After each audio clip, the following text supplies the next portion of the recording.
Hi everybody. Thought I'd do a quick update, actually kind of a big update.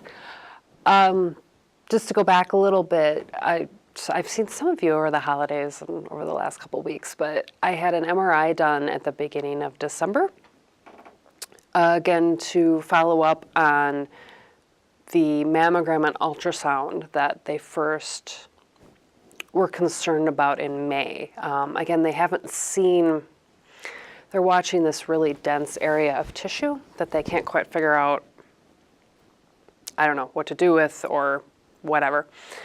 That's not my first mammogram that I've been called back on. But anyway, so in December I had an MRI done and they were not happy with what they saw again. So they called me back a couple days later, do another ultrasound and mammogram.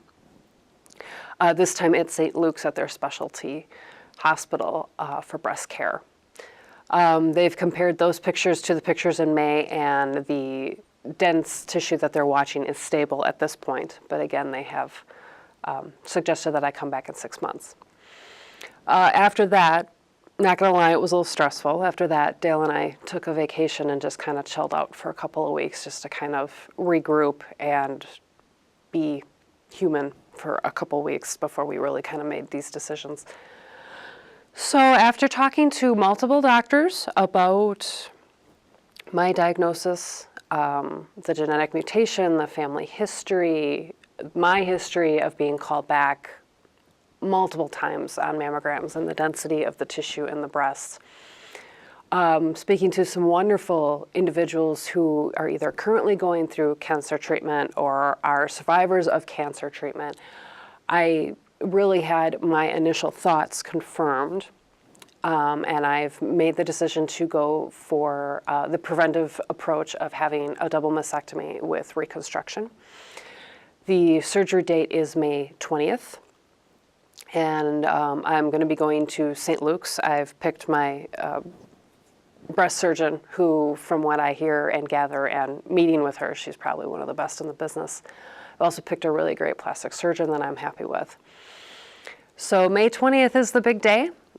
First thing in the morning, I'm going to go in and they're going to take care of it. After the surgery, it'll be about 3 or 4 weeks recovery till I can really start going back to work and just kind of going back to living. I will have the expanders in that I mentioned. What they do is when they remove the breast tissue, they put the expanders under the muscle so that they have a place to put the artificial breasts when it's ready. I'll have the expanders in, they say anywhere from 6 to 8 months, depending on how things heal. After that, I'll go in for day surgery, and they will put in the artificial breasts, and after that healing should go pretty quick. They said probably about a week or 2. I'm done. So it made sense to me, rather than this every 6 months of going in and getting rather extensive testing done. They were looking at doing MRIs more than once a year at certain points. And just waiting, really pretty much waiting to be diagnosed with cancer, because that was pretty much the only option. That was kind of what they were waiting for with these tests, was for something to change, and that change was going to be cancer. After weighing those options and speaking to people who have gone through cancer treatment, and not just cancer treatment, but the aftercare of treatment and how it affects your body and everything, I just, I couldn't do it. So I have decided to, what people in the breast cancer realm call previve, which is take preventative measures and head it off at the pass.